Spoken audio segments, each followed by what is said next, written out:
I still haven't seen the ending of Starfield's main story, and neither has anyone else, because the truth is, it doesn't really have one. Instead, the game's narrative loops around endlessly, and while the flawed execution of this journey might be frustrating for some, I think this not an ending is, in its own strange way, storytelling genius. While several games have successfully combined expansive narratives with New Game Plus mechanics, the way Starfield's core premise manifests itself in the evolving story and the way it shapes player expectations and intentions across playthroughs is quietly brilliant. It's possible that somewhere out there in the multiverse, this story is way better. But I can assure you that here in this version of reality, it can still be very compelling. Each and every apparent ending in the game becomes a new beginning in a new universe. And even though I was bored of multiverses before Starfield even released, there are several unique ways in which this multiverse succeeds. You're taking their word for it? What if this person's just delusional? Breathed in too many gases in that mining operation. When Starfield's story begins, the player is little more than a humble miner with a variably complicated backstory and a head full of dreams. After finding an artifact on Vectera and experiencing a strange vision, though, you're quickly swept up in Constellation's long and convoluted quest to collect the rest of these curvy, shiny puzzle pieces, before assembling the Armillary and using it to grav-jump to the Unity. Obviously, there's a bit more to it than that, but at its core, Starfield is a story about collecting the pieces of a cosmic Lego set. When you appear in the Unity at the apparent conclusion of this story, then you encounter an eerie doppelganger of yourself who weirdly seems to lack the high-pitched New Zealand accent that we all probably assumed our character had. And while this body double doesn't have many helpful or insightful things to say, they do clue you into the fact that entering the glowy galactic magic behind them will transform you into a Starborn like the weirdos you've already encountered in the game and allow you to appear in a new universe. And so the player has a choice. They can either go back to their universe and continue living their life, or they can follow their destiny and be birthed by a star.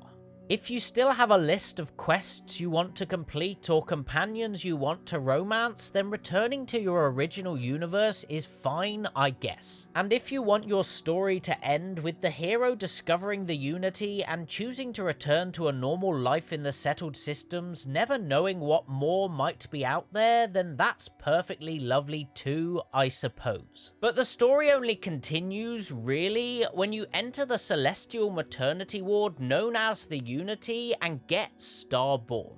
As you pass through, you'll see more cosmic phenomena and hear some beautiful music before eventually the credits roll. But don't be fooled by this list of names and job titles, because this is not an ending. It's just an intermission. When you arrive on the other side of the credits, you'll find yourself wearing a nifty spacesuit and flying a cool yet tragically uncustomizable ship. In simple terms, then, this is New Game Plus. You've kept your player level and all your perks, but you've lost your cool stuff and you're starting from basically nothing. But things are a lot more interesting than that, and in ways you might not even realize too. When you fly to New Atlantis and arrive at the lodge, Constellation are confused and disturbed by your presence. Much like when you walk into a shop that sells luxury watches wearing sandals and a Casio calculator watch. Though being Starborn means you always skip the mining prologue on Vectera, you can still choose to pretend you're just the simple miner who wants to join Constellation and do some exploring by repeating the main quest. Or you can instead tell them that you're Starborn and play a shortened version of the main quest that just involves collecting a few artifacts by yourself before heading for the Unity again. And whichever you choose, when you reach that end again and get starbirthed into a fresh universe, you'll find yourself at the beginning once more.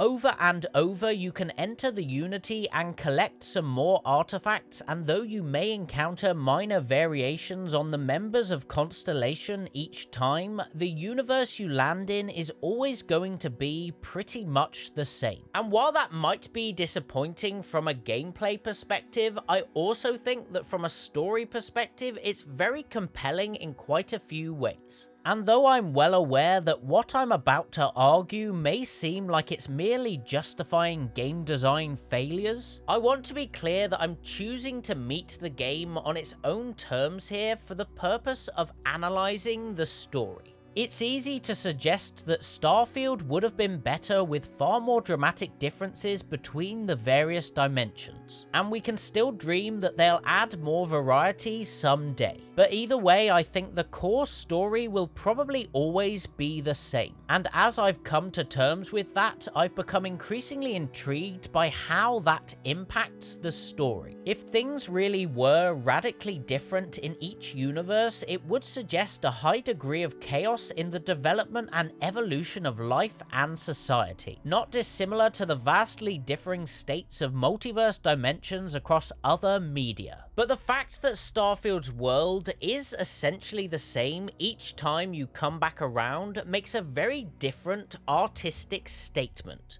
It suggests a degree of permanence in the timeline and a chilling sense of inevitability throughout all the stories you can encounter in Starfield. As you replay the main quest and faction questlines again and again, you discover that this world follows a familiar path to the finish line regardless of your choices, and the perceptibly linear pattern of that narrative forces the player to reconsider their role in this world and every other dimension. In an RPG that is ostensibly about choice and freedom, the limited outcomes in Starfield, either purposefully or accidentally, suggest a universe that is driven instead by fate and destiny. The game gives you apparent free will, but shows you time and again that it all leads to essentially the same place. And when the story is fundamentally the same as it is, it's the player who ends up changing and seeing things in a new way. All the artifacts you said we gathered in your universe, we were able to track down in ours. So, what now? Though I'm sure that Starfield's fusion of story and New Game Plus was at least partly, if not largely, intended to increase replayability, it also, accidentally or not, transforms the game's main story into a tragic and weird experience. Obviously, there are other games that have integrated the functionality of New Game Plus into the story itself, with Nier Automata probably being the gold standard. But in that game, it was more a case of changing perspectives to then build on the story, rather than looping around the same story as in Starfield. Every time you enter the Unity and every time you land in a new dimension, starting the story anew, the questions of why and what for become ever more poignant. What is the purpose of this quest if it only results in the same quest again? Put aside the leveling up and the nifty spacesuits, and the player finds themselves on a journey that only ever resolves itself with another journey that looks pretty much the same. And you could see this as underwhelming or lame if you like, or you could experience it as something remarkably powerful. This endless quest into the heart of the universe never gives the player a real resolution. Partly, I think that's because Bethesda want you to keep on playing, and partly it's because this isn't a story about finding answers, it's a story about asking questions. Players and critics are right to point out the relatively shallow choices and consequences in Starfield. But at the same time, the game still gives you plenty to think about. Asking the player at the end of their story if they want to leave their universe behind to emerge in a new one represents a pretty meaningful dilemma. You could spend hundreds of hours in your first universe, as you might in any Bethesda game, finishing quests, finding gear, or building ships, settlements, and relationships. And all of that time you've spent makes leaving any world behind a difficult proposition. Of course, you can always reload a save, but you can never really come back after you've passed through the Unity, leveled up, and seen another dimension. The further you go and the more times you loop around, the more distance you put between you and your original reality as a simple miner on Vectera finding the first artifact. The player's relationship with this world and their motivations are profoundly changed. I've spoken before about how the Hunter and the Emissary exist as role models or templates for how a player might venture through the Unity and into the next universe, with the Hunter representing the nihilistic apathy that might emerge from repeated exploration, and the Emissary apparently fighting for a more noble cause aligned with Constellation's values. But whether you choose to side with either of these Starborn or not, you're likely to develop your own motivations by repeatedly passing through the Unity and treating each dimension however you treat them. You're left to consider or not consider your impact on every universe.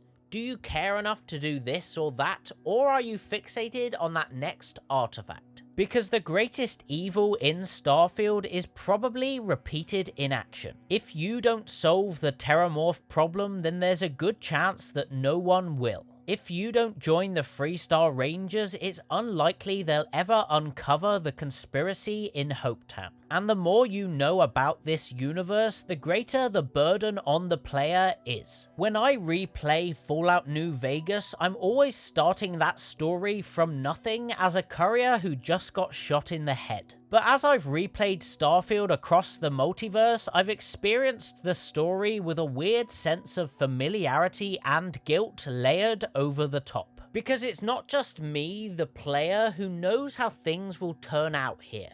It's the character in-game who knows as well. It becomes this meta experience where you're basically playing as a character who's already played this game once before, even if they don't know it's a game. And that makes every decision feel different whether you do or don't know what's going to happen, because you're burdened with an excess of context. It also means that stories with any kind of mystery, like the Freestar Rangers questline, feel kind of ridiculous, because you know who's behind everything and you still can't jump ahead. But either way, there are plenty of Starborn dialogue choices that continually let you signal to the world that you're some kind of omniscient god. I wish the game allowed you to take this even further and had more Starborn features, but even with just these additional dialogue options, you're constantly reminded of your weird perspective on this world. And things are especially strange when you choose to repeat the main quest and pretend you're not Starborn, because then it's like you're an undercover spy who should feel guilty about everything they know is coming and will be impossible to prevent. Plus, your dimension hopping knowledge might come in handy in other ways. Maybe you messed up your relationship with Sarah Morgan in your first life, but here you happen to know exactly what she wants to hear,